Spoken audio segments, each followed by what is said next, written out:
All right, it looks like we still have some people rolling in, so we'll give everybody a few minutes before we get started. Celtra, I see Jackie, you are on here. Yeah. And do we have Ukiah on? We should.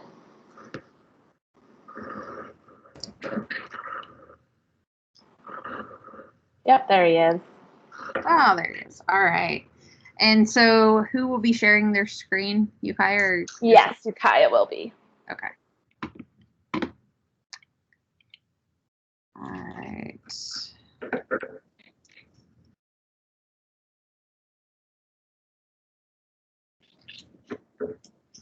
Hi, Ukiah. And Sarah, I'm going to record. I know you're recording as well, but I'm going to record just a second one. So I'm going to join twice just to let you know.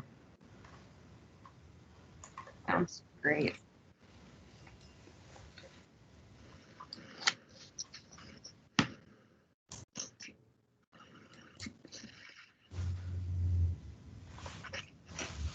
All right. Let's see how many. We've got 32.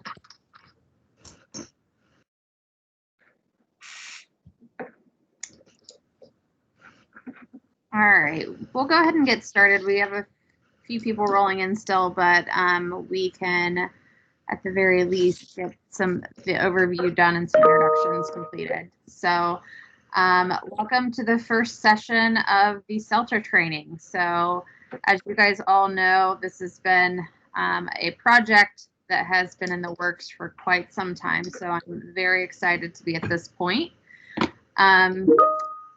As you probably already know, the vendor that we chose to move forward with for the creative management platform is Celtra. And I have two team members that consider them an extension of our team at this point, Jackie and Ukiah. And they will be our points of contact from here on out. They will also be facilitating the 4 training sessions that we have lined up for the kind of last half of the year, and then we'll also facilitate what we pick up at the beginning of the year as we start rolling out additional channels. So with that, I'll let you guys go ahead and introduce yourselves, and then Ukiah, if you want to share your screen. Afterwards, we can go ahead and get started.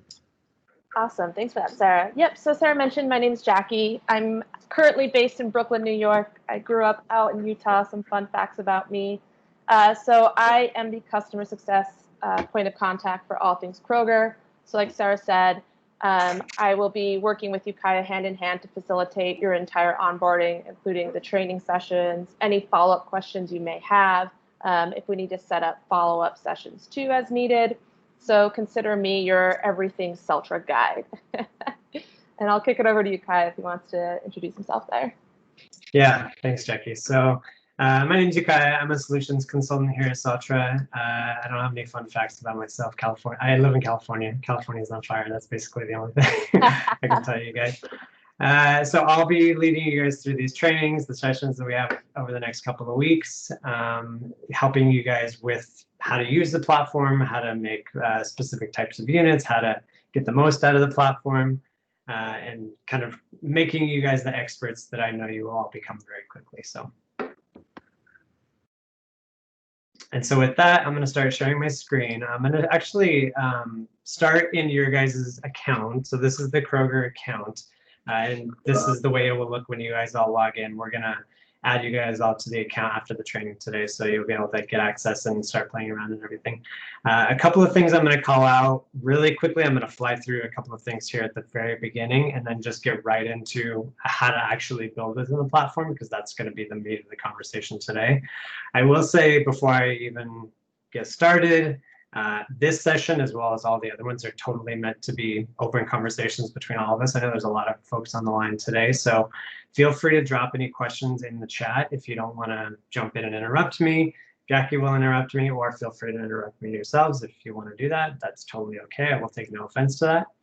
And then we're also recording. I know Sarah's recording. I'm going to be recording as well. And then we're going to follow up after the fact with this recording, as well as some timestamps along the way to help you you know, refresh your memory about building creatives, doing animations, exporting creatives, whatever it may be.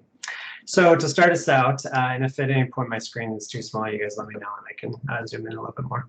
But again, this is the kind of account level view of the Kroger account. A couple of quick things I want to call out is within the account settings up here, there are things like you can change the logo. I already added your guys' logo for you. The users tab, this is one of the, I'd say, most important tabs to call your attention to this early in the process. Right now it's just Sarah in here. She is the account owner. She's also an admin. As we go in to add everybody to the account later today, we're going to kind of be separating people by groups to start us out. Basically, the plan right now is to set up a couple of groups, and you'll see there's internal groups here and then individual users, and we'll look at this in a second when we show a campaign creation. But to start out, we're going to do a Kroger group, we're going to do a Home Chef group, and then we're going to do the 8451 group as well. And if you guys want to make more granular groups, like say, for example, you know, a Kroger creative group or a Home Chef trafficking group, something that's much more specific to a function, you guys are more than welcome to do that. We're more than happy to help you along in that process as well. So I think we'll kind of get to those things as we go, but just to kind of intro to all of that, there's a bunch of kind of account settings in here in general with custom attributes, account ID, a bunch of different things in here. So if you have anything that you want to change about the account, that's kind of where you're going to get it.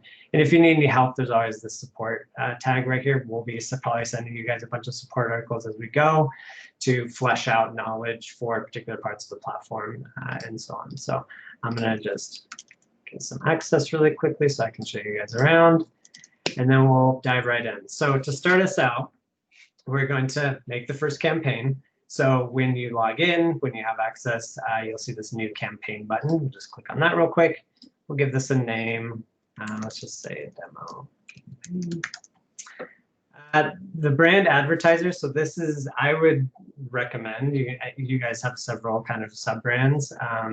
If it is like a Home Chef campaign or something like that, you could just put the Home Chef tag in here, and then you can sort within the account level view campaigns that are only Home Chef, campaigns that are only Kroger, and so on. So this is a really nice way to do that. Same thing with market. You can filter by market as needed. So that's a really good function there. People involved in a campaign is going to be who can see it. So today I'll just add Sarah because she's the only one in the account so far. But as you go and as everybody's been added to the account, you will see the groups listed on top here. So you could just add the Kroger team, for example, or you could add individual people along the way so that you're, I don't know, for whatever reason, maybe you want to have some folks from one team, some folks from another team, you can do that as well. Click create campaign, and then it will show up here for you. So when you need to get into a campaign, you just click on the name here, and this stuff's all editable later. So you can do that all after the fact as well. Click on the title here. This will put you into the campaign level view, which looks very similar to the account level view, but you have a couple of different options up here on the top. You have creative, you have data, you have distribution. You'll kind of, as you get familiar with the account, understand that if you ever see new creative at the top, that means you're inside a campaign. If you ever see a new campaign at the top, that means you're in the account level view. So they look sort of similar, but there are some key differences. And when you start building out campaigns, these differences will become much more obvious. So start us out here, we'll do new creative. This spins up the production or the wizard to get your creative going. So you select your channel, a bunch of social options, display, video. Today we're going to mostly stay in display. And then we're going to be focusing today on the animated banner format, because static banner is, you guys are probably mostly familiar with production software like Photoshop or Figma, Sketch, things like that, where you're building static assets. Pretty much the same thing here. You dump your assets in, you set up your layout, and then you export a file, JPEG, PNG, TIFF, whatever it may be. Animated banner is the same thing, except you have animations and you're distributing directly to a channel. So we're going to go ahead and hop right into an animated banner. And then we'll select a starter size. So 300 by 250 is a typical size that most folks are building. There's a bunch of presets in here as well. But once you're in the builder, you can change all this stuff to be as specific as needed. So we'll just say creative. And then once we're done with that, this will put us right into the builder. So this is where you're going to be spending most of your time actually doing production inside Celtra. You have a production environment, again, very similar to something like a Photoshop or an Illustrator. You have a bunch of panels, you have a canvas, you have rulers, you can pull out guides. Very, very similar to, I'm sure, what you guys are already familiar with in your day-to-day. But this is obviously custom built for building, advertising units. So kind of just, I'll go through all these panels one by one. But to start out, if you ever don't need something, like you don't write custom code, you see the code editor down here, you can get rid of this. If you click on this little bar up here, this is all the tabs or the panels that are shown inside the builder. So something like code editor, I never use. Variables, I've rarely ever used. Relevancy, I don't really use too much. And then you can customize your workspace here. So again, very much like Photoshop, you can drag things around. You can pull things out entirely, so they're free floating. You can dock to left, right, or bottom. Typically, the way I have it set up is similar to how this is right now. Units and pages, assets, components, layers, and events and actions here on the bottom, and then info here to the right. Info is one of the panels that I like to just have up all the time because it's something that is case sensitive to what you have selected. So when I have nothing selected, I have the canvas, the stage, the behavior, so flexible versus fixed, the color of the background, so you can change the color of the canvas, that's the border, sorry, the actual stage to be a particular color if you want to do that, or you can also just drop a shape onto the stage and do it that way. You can make this transparent. This is a fallback image, so a fallback image is essentially like the image that'll show if the ad isn't available for whatever reason. This can be uploaded, generated, or just turned off. We'll talk a little bit more about generated later. Upload is obviously just dump a file in here, and that will serve as your fallback image. You can also change the size of the creative here. So again, like I said, there are presets in the wizard where you can choose 160 by 600, 728 by 90, so on and so on. But if you need a really funny size, like 111 by 432, you can do whatever you want in here as needed, or you can just kind of revert back to the size you had it initially. So that's sort of the info panel, and you'll see this is changing a lot as I'm kind of setting up the layout and doing animations and things like that.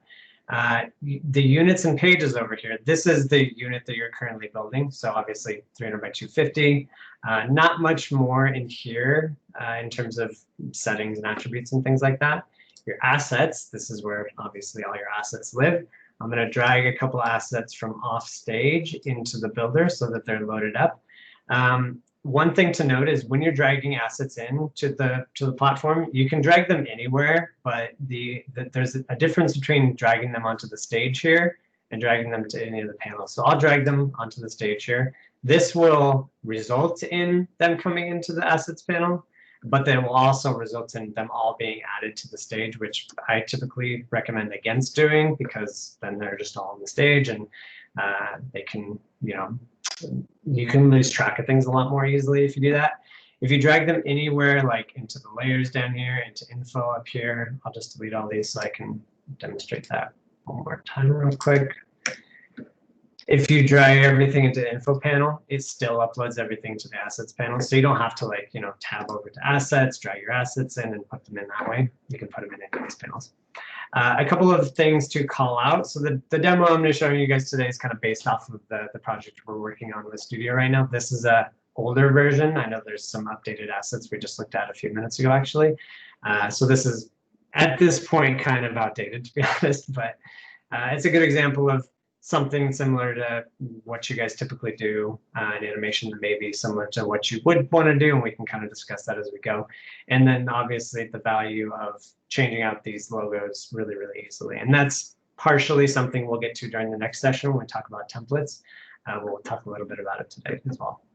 A couple of things to call out within the assets panel is you have some image optimization built into the platform. So for example, if I scroll down This logo is kind of really big. It's 107K, which is more than I probably would ever need. If we drag this on, it's probably enormous. It is. I can make this a little bit smaller. And you can see it kind of like disappeared off of stage. And that's because it kind of just like got resized and put over somewhere else. You'll see, again, now that I have the image selected, the info panel completely changes to be specific to the image that I have selected. You can align things with these alignment options here. You can obviously make things bigger or smaller as needed. But you'll see down here that the total K weight for the creative is the same size as the asset because it hasn't been adjusted in any way, shape, or form. So if I make this smaller, and you'll see as I'm kind of dragging things around within the platform, if I'm holding Shift, I get these snap bars, which can snap to the stage anywhere within the stage. You can snap, different elements to each other. Again, very much just like in something like Illustrator. You can, if you want to have, you guys would never do this, but if you want to have one item that is aligned to the other, you can really easily snap them to each other. And you can also snap to rulers or guides as well. So that's super handy. The shift function is something that I use all the time. Speaking of hotkeys, if you guys use a lot of hotkeys in your day-to-day, which I expect that you do, you can click on this little keyboard up here and it'll tell you all the shortcuts, hotkeys within the platform. Most of them are very similar or exactly the same as what you're familiar with. There are some that are slightly different. A couple that I had to kind of get used to when I first started using Celtra is multi-select in something like Photoshop or Illustrator is Shift. So you select, let's say, these two logos. Again, these are all enormous. In Photoshop, you don't Shift and select both of them. In Illustrator, it's Command. So you just hold Command and select all of the things that you want to select at the same time and then move them around. Another one of the ones that I had to get used to is Command C, copy, the same is true here, Command V, paste. Command F I used all the time in Illustrator to paste on top of something. In Celtra, it is Command Shift V. So if I do that, it pastes onto the same place that it was. So again, just kind of a couple of very small nuances, but you can access all those hotkeys in the tab up here. Going back to image optimization. So again, only one logo within the creative. I'm at 107K. That's kind of more than I would like to see. So I can go into the assets panel, find the logo that is too big. Scroll down here. And then there's this little caret next to the image where it shows the size and the percentage. If you click on this, you can slide this up and down as needed to get a better sized image for your creative. So for something like this is just way too big to begin with. I would want to maybe do a little bit of optimization in the original program. Let's find one that's maybe not so enormous. So maybe let's do fries. Well, it's still pretty big, but smaller in general. So if I put that there, I can kind of slide this down to adjust, and it will show me the size that it will result in. And then I can click apply, and it will change the size, and it will affect the creative's weight. This is something you will kind of do as needed. I would just keep an eye on your K weight down here so that you're kind of cognizant of the total size of everything with the background image, with the text, everything like that. Hey, Ukiah, we have a quick question. Yeah, sure. Can multiple people work on the same file?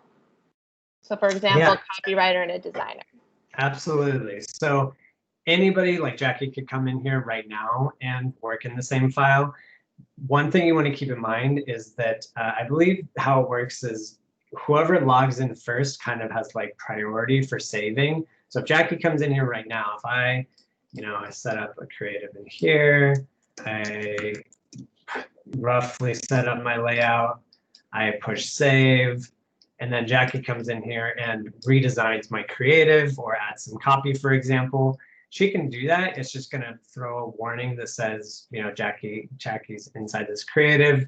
Do you want to overwrite what Ukiah is working on? And in this case, that would maybe be a yes, but I would just make sure you guys are communicating with each other so that, I'm not sitting on my layout.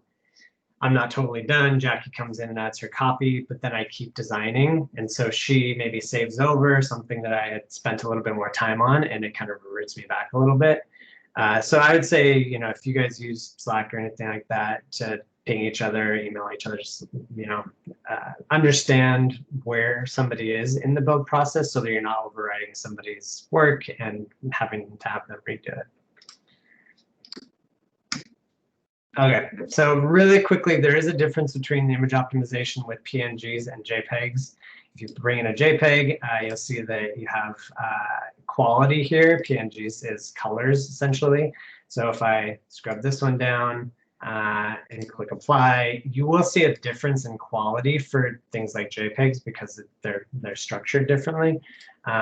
But again, this is kind of a case by case. You will be adjusting these things as needed based on your total K weight down here. There's a couple other things I want to call out within assets.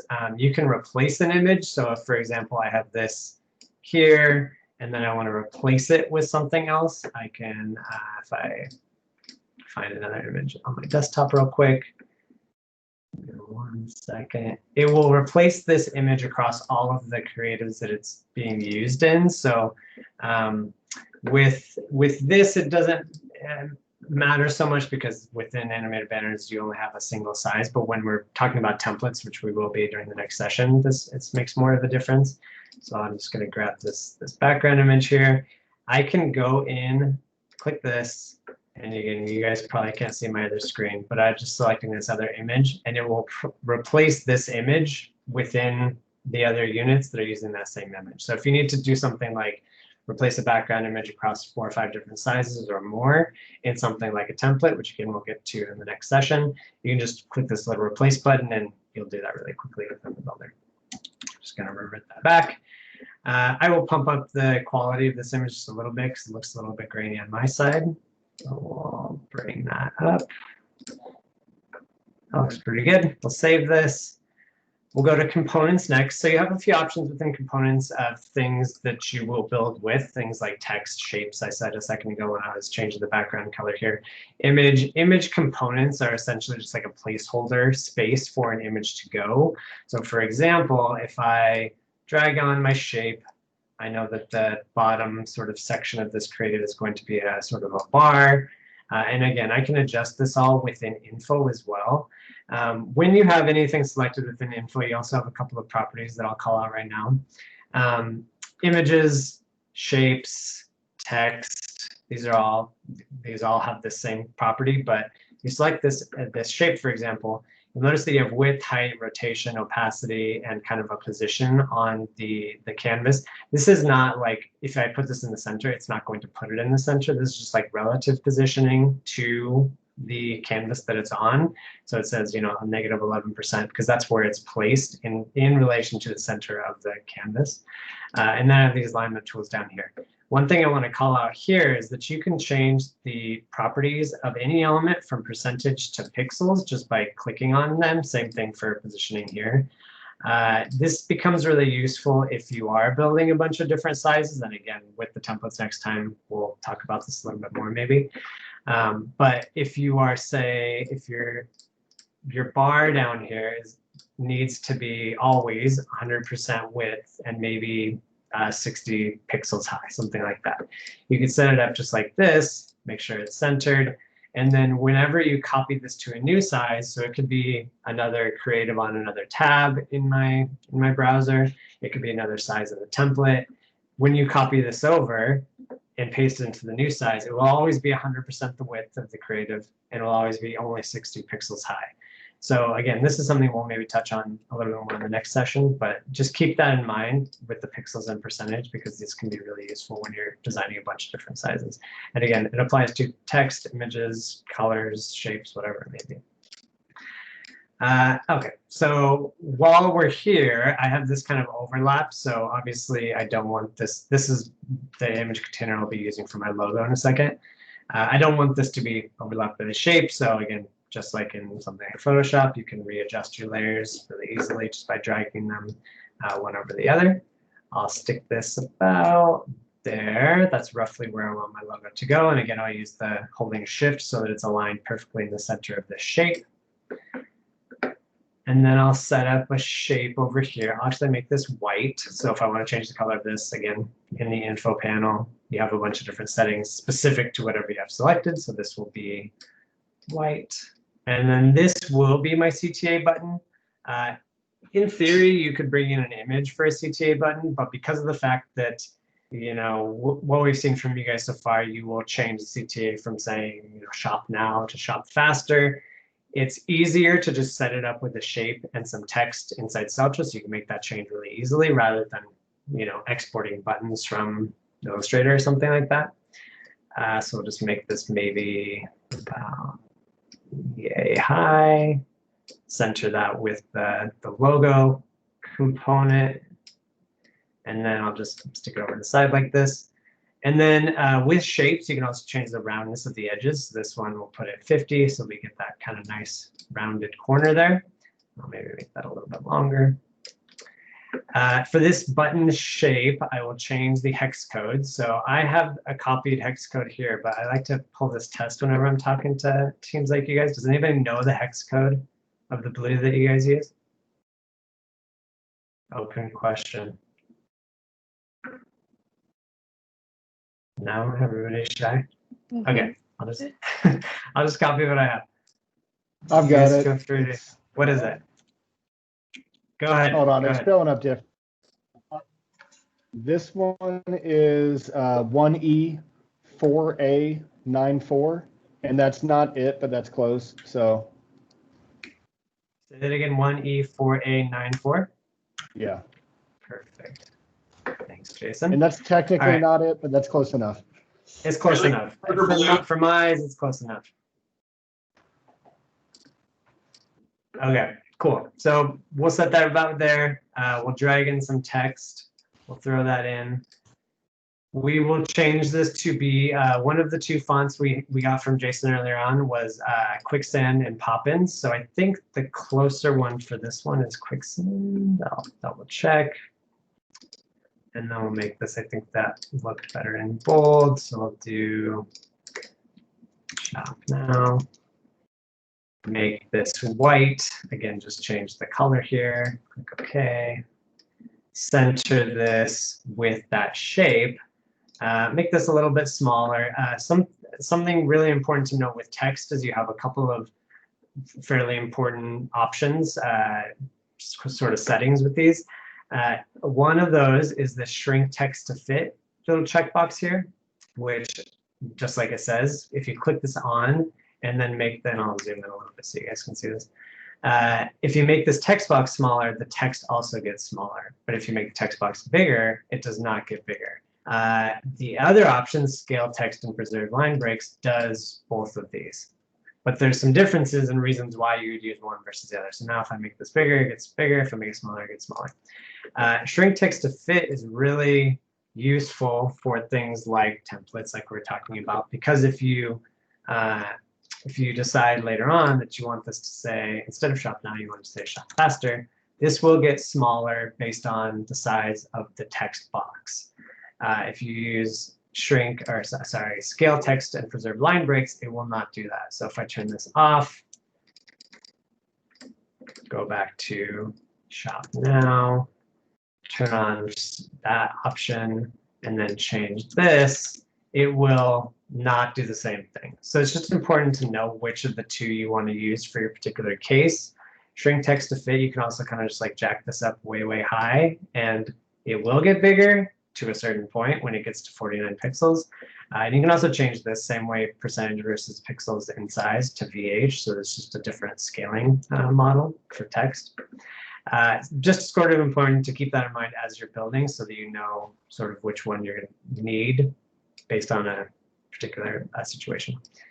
A little bit smaller, center this here. I'm actually going to group these just for now. So I'm going to grab, again, hold Command, grab the shape, grab the text, and just grab a couple extra ones so I can actually just grab the layers. Shape, text, Command G, that puts them inside of a group. And now this is centered, but it looks a little bit off still. I can change my text alignment, center that there, and then just make sure this is center, center, and even center on this axis, 0, 0. So it's perfectly in the center. When you're inside of a group, your alignments and your sizing and everything is based on the group now instead of the canvas. So if I center, if I move it off to the side here, if I center this, it's centered inside of the group because it's inside of a group. Whereas if I pulled this outside of the group and I centered it, it would center it for the canvas. So that's just kind of an efficiency thing to keep in mind as you're building. When you're doing things like buttons, it's nice to have that option so you can make sure that it's nicely centered inside the center this one as well. And again, 0, 0.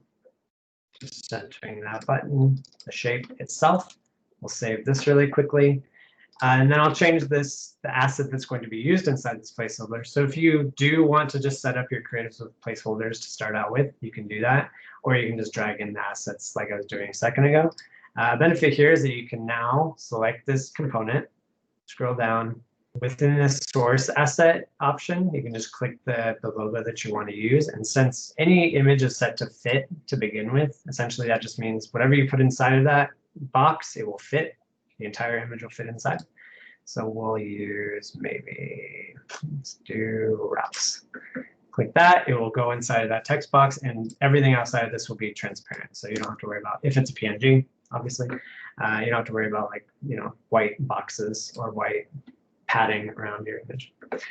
Crop, so if you change this to crop, it would obviously get bigger to fit inside the bounding box, but it would basically respect the original image and crop based on the size of the bounding box. So something like a background image, sometimes you can be okay setting this to crop. Logos are almost always, you should almost always just use fit with logos because you will end up with a logo that's always being represented 100%. Quick, and then change that to Ralph's. Save that again. Okay, so that essentially, I'll kind of adjust this a little bit. I think the original reference creative we got was something like that. And then we'll set up our headline really quickly. So drag in some text, change this to quicksand again, or something I like to do. I mean, once I've set up one text container with the right font, close to the right color, whatever it may be, I typically just I just made a copy and pasted it in place, and then I'll just drag it on top so that it's outside of the group. And now this is already set up with the right font and the right color and everything. So I'll set this up about there. I'll change the alignment to be left aligned. And then I'll just enter the text for the headline here. So this one says free pickup. And then since the next line is a different color, I'll do a different text box. This is actually something that we're going to be releasing very soon, but essentially allowing you to do rich text editing within the platform. So it would be able to be, one text box. It could have different colors, different weights, and everything like that within one text box.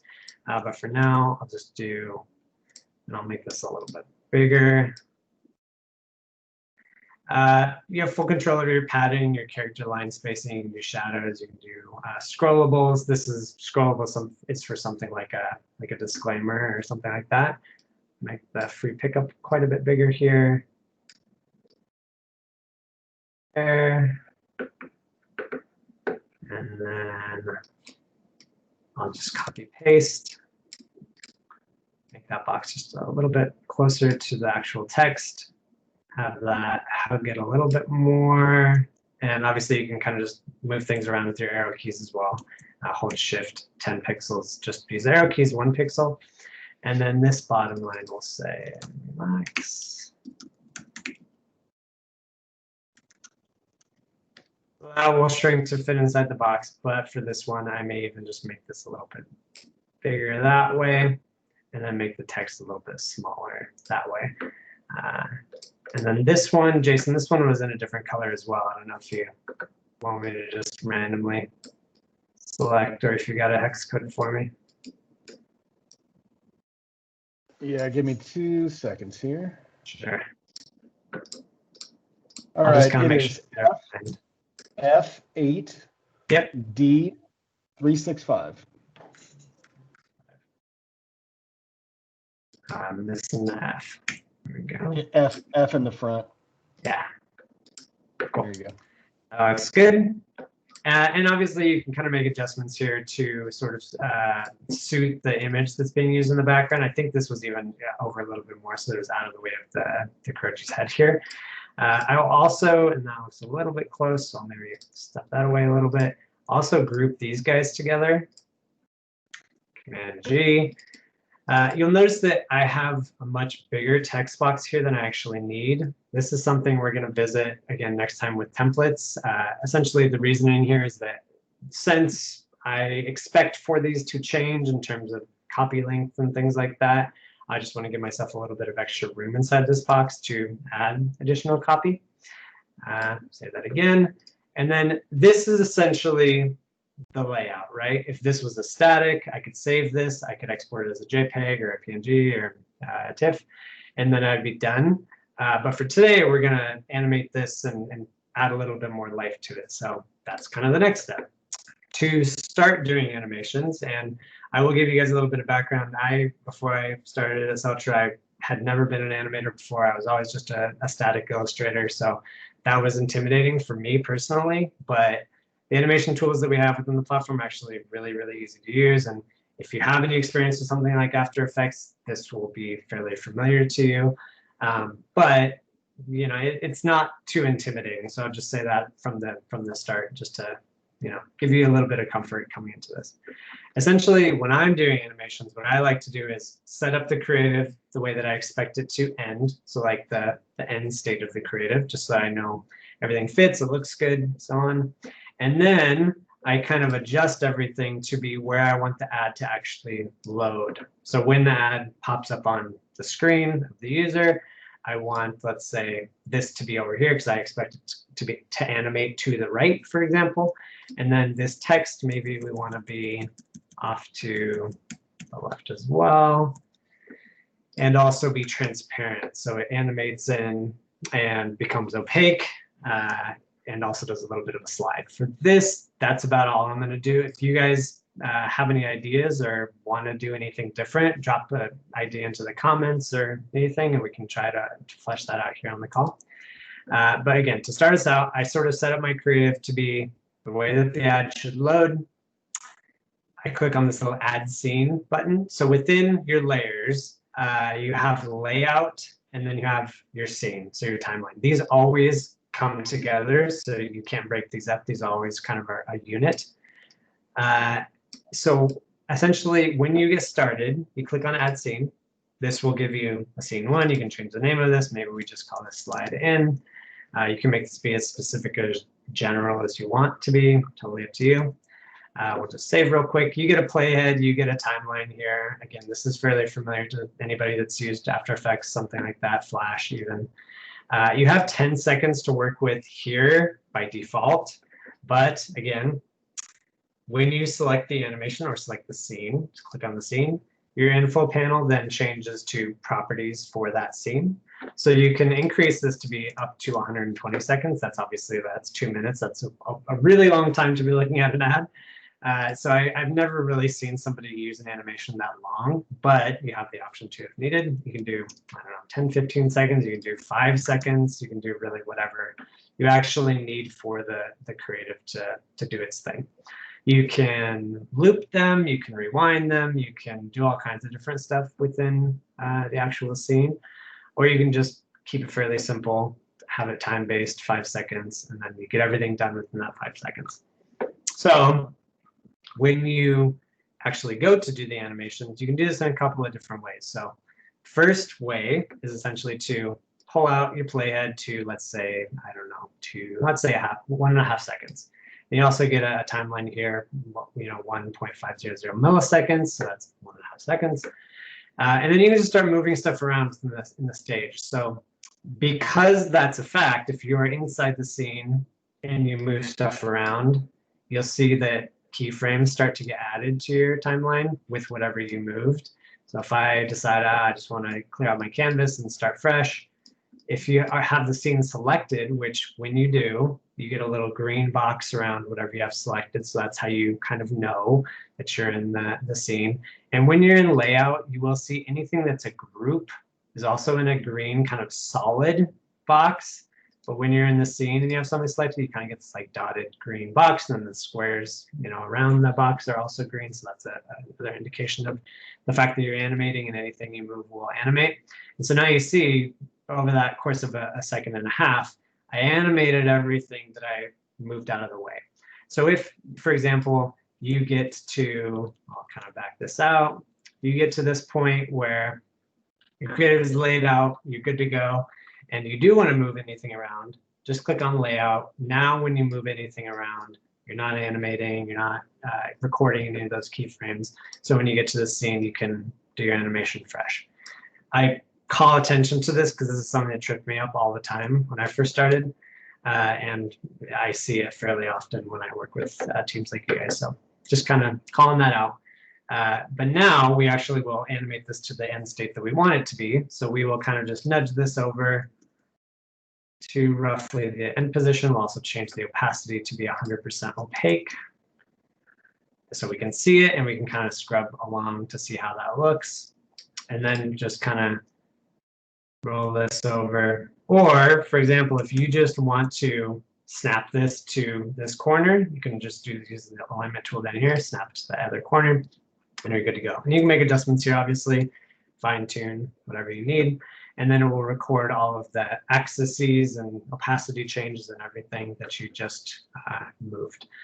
You can also, sort of the other way of doing this is by clicking on these little diamonds on each of these attributes, these different parameters.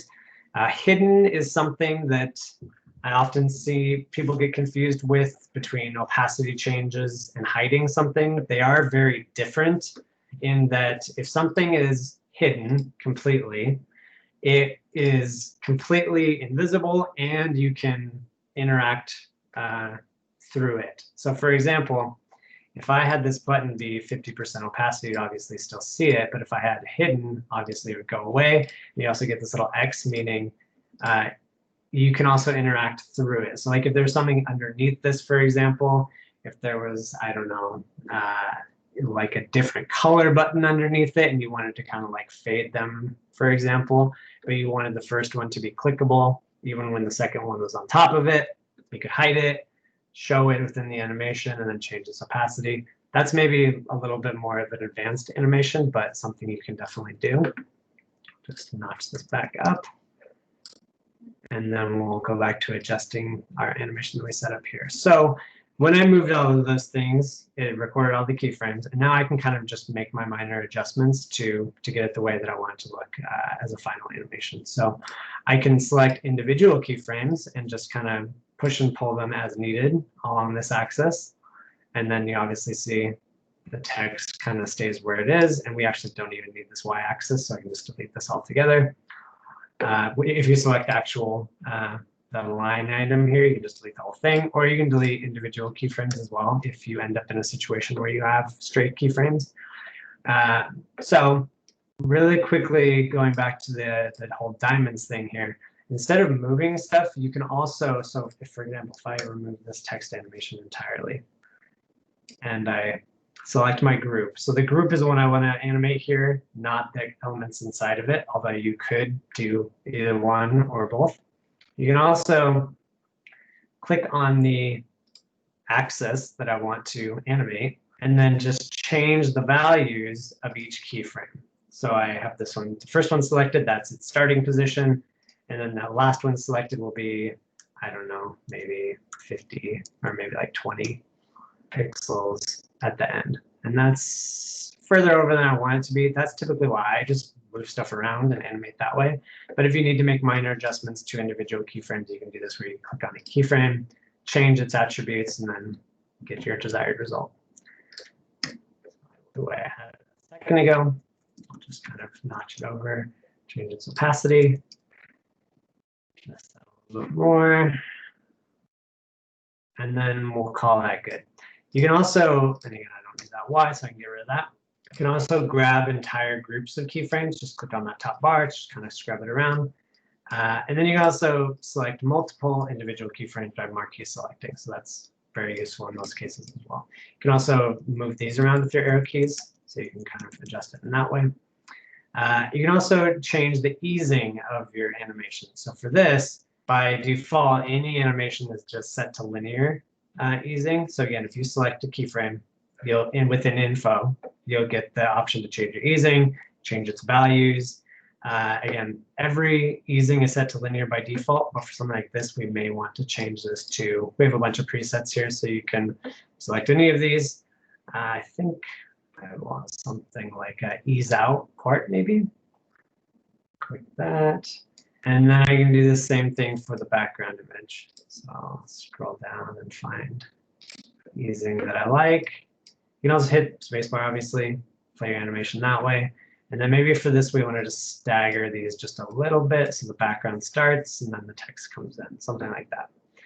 May even, you know, stretch these out a little bit more, marquee select these and pull them out a little bit more. That looks pretty good. We can save that. And then essentially for this one, we can say we're done for the day. If that's all we kind of want to do for this particular size, we can just click preview now. Or put into the preview environment. So you have comments here on the side. If somebody is reviewing this creative and they notice that, you know, we want to have the mom in here a little bit as well, you could add a comment in here and be like, Jackie, tag this particular person. Say, I would like to see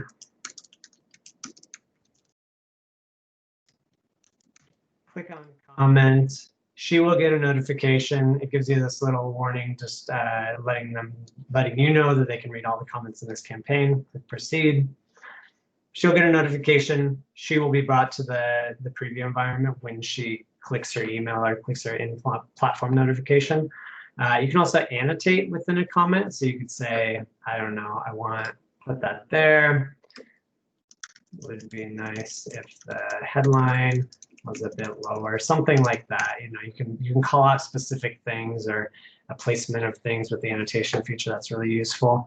And then if I come back in here as the builder and make this edit, I can, or if Jackie maybe in this situation is the builder, she can come into the building environment where she is doing her work, and instead of going into the preview, go into comments in here, see the same comments, resolve the animation. So maybe we want to make the mom come in frame a little bit, put the playhead here. We'll adjust this just so that we can see her a little bit, save, and then she would come in here and say, Kai, that's all done, take a look, whatever it may be. And then that's kind of like your approval process within the builder or within the preview. So you have those kind of options there.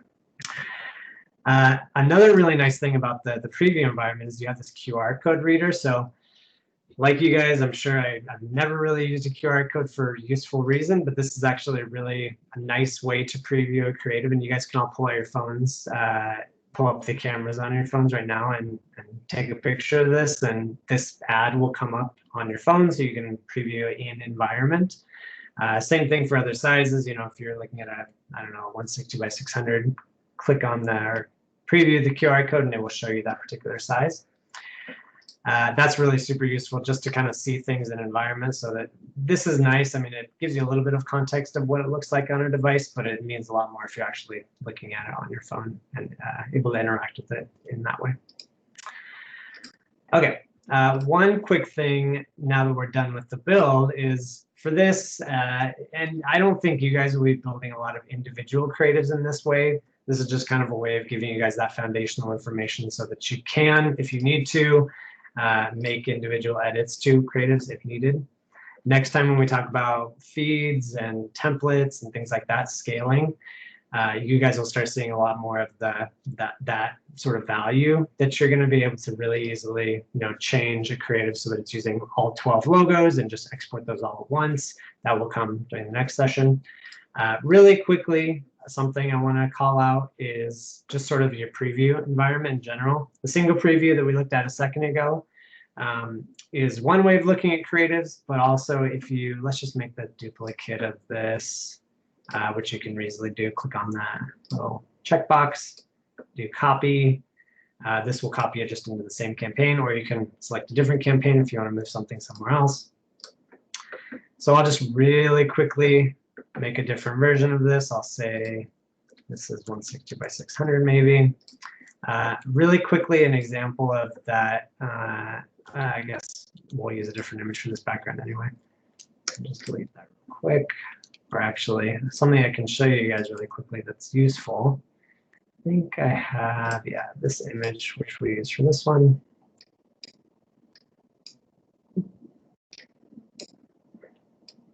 We'll set this up. We'll drag it under the original background maybe, so we can see it. We'll put it in the frame, roughly centered. And then now within the, adjust that a little bit more. See that the button got all kind of like weird. And so this is maybe something where I can show you guys really quickly. If you set this to be pixels, and then make sure that the shape inside is 100% by 100%, that's what we want. And then that is good. Maybe we'll crank that up a little bit. And now, if I design my original 300 by 250 with a couple of, specifics, we'll do this one as pixels too, so that it doesn't get all warped. And then we'll leave that as the way we had it, 100% and 60 pixels. We'll change that one as well. Leave those as percentage. And then now, if I do 160 by 600, my button stays the same, my logo stays the same. I can just move these around or scale them as needed. And then for this background image, obviously, again, we'll throw in our different asset. We'll align this the way we want it to be aligned. Maybe make it a little bit bigger so we don't see that blue on the bottom. Put that about there. And again, drag it to the bottom. And then within the animation, maybe we'll, really quickly set that up so that's down there. Maybe do like this. And if ever you see this, you can sometimes just toggle this on and off and it'll work for you. And then just kind of set that up really quickly. This is not the prettiest thing in the world, but I know we're kind of running short on time. Within the animation here now, you can just kind of like copy and paste the keyframe animations from this other background. So I can copy this, select this other element. You can do Command-Shift-V and it will paste and place the keyframes that you pulled from the other one. So I can just now get rid of this. And I may have to make some adjustments, but this will give me roughly where I want to be. Hey, Kaya, we got a quick question. Yeah. Back to the preview, is it possible to view the live demo on multiple screen sizes and orientations? Yeah, for sure. So you can click save. When you're in preview, you have a bunch of these little chips on the side that you can select different devices, different orientations. So you can click on this phone size as medium, large. You can look on tablet, desktop, tablet, medium, small, and large. And then you can also change orientation here. So you can just rotate it that way. You can also do things like add browser bars if you need to. If you have multiple sizes within a unit, which again we'll get to when we get to templates, you can choose which size. So if you want to look at 300 by 250 versus the 970 by 250, something like that, you can click through those here. And then they will all animate the way that you set them up within the builder. Yeah, and I think this is a related question from Jen, being able to see multiple sizes at a time. So once he kind of finishes this out, I imagine he'll show that nifty feature. Absolutely. So I'll just change this really quickly. I'll make this 100% opacity. Make this a little bit smaller. So let's just, that fits, that's good. We'll call that good for now. Cool, we'll save that. And then we'll just, this doesn't look super great. So I'll just adjust that playhead here. Get these guys in the frame, do something like that. We'll save. And then we'll look at exactly what you called out, Jen. So we will go back to the campaign that we were in. I was going to look at this a second ago with 300 by 250, but it's not as impressive if you only have one size. So once you have all your sizes, so like 13, for example, you can click this little preview all button, or you can select create as one by one, or if you just want to look at the horizontal ones, for example, you can click at the checkboxes, you can click actions, do preview selection, and you'll end up in the same environment that I'll be in a second. This is what we call Campaign Explorer. So again, you have comments here. You can annotate things. If you select a specific unit, You can annotate that unit, make comments on it, again, so that when Jackie comes in and needs to make an edit, she can be directed directly to that version that needs that edit and not have to kind of like scrounge around in here. When you hover over these, you also get the animation. So they will start not animating, or you can just click play and it will play every animation. Excuse me. Within Campaign Explorer, you have some filtering options. So you can click up here on the little filter. You can say, I just want to see a particular size. Maybe if you have all of the variations and you just want to see the 300 by 250s, you can do that. This link is also specific to the filters that you've applied. So if you want to send off the 300 by 250s for approval, you can select that filter, send this link to an external stakeholder or somebody on another team. This is publicly accessible, so you don't need to be a Celtra user to be able to access a single preview like we looked at a second ago, or Campaign Explorer. You can just pop right in here. Comments obviously are, shared between all of the different environments. You can add or edit comments. If something like this is done, so Jackie says she's all done, take a look. I can just resolve this and it's out of the way. You can also obviously delete and edit things. If you are a builder, so like if, for example, somebody came in to review these and they were looking in Campaign Explorer and they made an annotation of something that needed to be edited, you can also click on this little bubble here, you get the comments, and then they gave an annotation of something specific, and the email that you got as a builder brings you to Production Wizard. You can just click on the unit that you want to edit, click the space bar. This will give you what we call like the quick preview. And then you can click on this little edit in builder button, and that will stick you into builder for that variant. So it's all kind of connected in that way so that you don't have to like go rooting around and finding everything on your own. As long as you're making the comments, you will have a connection to the variant and the environment that it was built in. So now we're kind of running short on time. We got a couple more minutes. That essentially runs you through pretty much everything. You also have the option to export your units. So I can click on export individually, or again, if I want to export a bunch at once, I can click on actions, export selected.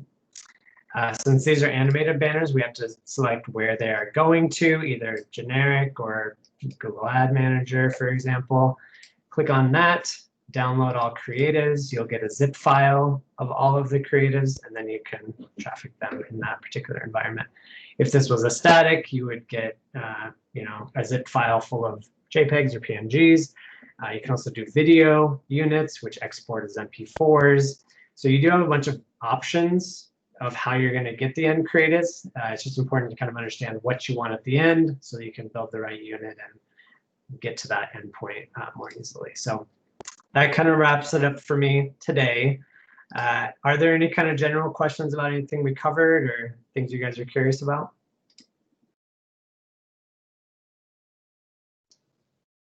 This is Jen. I think I do. Just so I want to understand too, like, so is the main advantage of this program, is it integrated into all the approval process, or how does it differ from, say, like XD prototyping where you can do like quick animations, or like you said, After Effects? I'm just curious how it's that advantage part, I guess. Yeah. So, I mean, I will give you kind of like my transparency that today was very foundational. This is just the basics so that you guys understand like how to make edits if needed here and there. The next session with templates and feeds and all this stuff, that is where you're going to see like a lot of the magic, I guess. Essentially what we'll cover in that session is building a set of maybe 10 creatives that you plug a feed into, and it exports every single version of that creative with the animation, with the layout, with the different headline, with the different, CTA, for example, with the different logos, everything all permutated. So you have a specific unit that can then be trafficked with those different combinations. Does that make sense? Yeah, and just to add, Jen, so thinking through like how you might produce paid media from here on out, the team will only be required to make a Kroger set of sizes. And then we can take those sizes, plug a feed. We call it the feed. It's similar, kind of close to an Excel sheet. I don't want to call it an Excel sheet. I mean, it basically is. I like to call it a feed because everybody hates Excel, but it is a feed that you would plug in the variations needed, the bannerization that's needed, different CTAs, different backgrounds, and based on that Kroger set, it automatically creates all of your other versions. So that's really like the key to all of this. It's going to take away a lot of that production work for your team, and so you guys can concentrate on creating really great master files. Yeah, and that's actually a really good call out. So, and something I wanted to bring up, that the focus for the future will be making a really great set of master files. They're really expectant of new content. So you build a master file knowing that you're going to have different headlines, you're going to have different CTAs, all this different stuff. So what I showed today in the course of an hour, you're making 2 creatives. You guys can do that today. You can make that in Photoshop, whatever it may be, in After Effects if you need an animation. But the real magic, like I say, is it comes from, you build a set of 10, maybe for example, and you get like 1,000, right? So that's, again, what we'll cover next time in much more detail. And this is a good example because you have something like, 13 logos. So this could be taken today. You could get 13 creatives out of that one master just by plugging it into a feed and spitting out those different variants. So it takes a lot of that manual work of swapping out files completely out of it, so that the logic is all handled within the platform. Yeah, Okay. and that is Yukaya's cliffhanger to keep everybody coming back to do. The magic is yet to come. So to follow that too, so like whenever you get certain content, so you already had some imagery and stuff. So say we have a new narrative, new imagery and all that, will we end up having that preloaded, or is that up to each designer to load all of that so that it's in there? And then, I guess that's the end of the question. Yeah, I would say it's gonna kind of be case by case. I mean, with a feed, you can set it up in different ways. So you could have like a feed that has, 1,000 different images in it, or you could have a feed that's specific to a campaign like we're doing right now, where you have maybe like 2 different background images in different sizes. You have your headlines, you have your CTAs, whatever, specific to the campaign. So I'd say it's like, it kind of depends. I don't want to say it's one or the other always. And that's kind of why me and Jackie are here, is to advise you guys on what the best way of doing things are in a needs specific situation, so that you're not kind of, having a bunch of questions and having a bunch of confusion, because the platform is very open. That's its benefit, and sometimes maybe how it's a little bit intimidating, because you can do things in one of 10 or 15 different ways. But that's why we're here to kind of guide you guys along the way that makes sense for you and gives you what you need and makes your lives easier and makes things more efficient. Yeah, and Jen, Jason and I have been talking with Stuart to figure out what that workflow would look like, because there are several ways to slice it and dice it. And so we'll roll out with what we have planned with the paid media team, the digital team, for a holiday. And then as we work through that one, we'll find the best approach to roll out to the remaining channels. So all to be determined, but we want to let some of the ways of working, settle down, and then we can kind of figure out what the best approach is. Yeah, just to kind of jump in on that too, just to echo what Sarah was saying, that's really the plan. I think initially paid media is going to be the focus, but we look at this tool from an efficiency standpoint as we start to venture into targeted marketing, as potentially having value in other digital channels, email, potentially web, social. So there's a lot of capability here. But like anything else, we're going to ease into it. Paid media will be the kind of initial channel that we focus on. But the idea is that eventually we'll get into it with email and other channels. So. And with that said, if you would like to see all of the magic come to life, come to training session number 2. Yes, absolutely. I think these are all great questions. And like the team was saying, we basically wanted to give you a foundational introduction to what the Celtra build process looks like. And the next session is really going to help visually show you how this all ties together.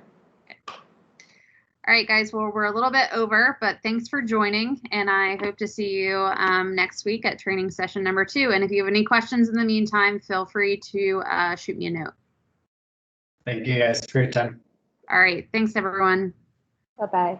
Bye. Thank you. Thanks, guys. Appreciate it.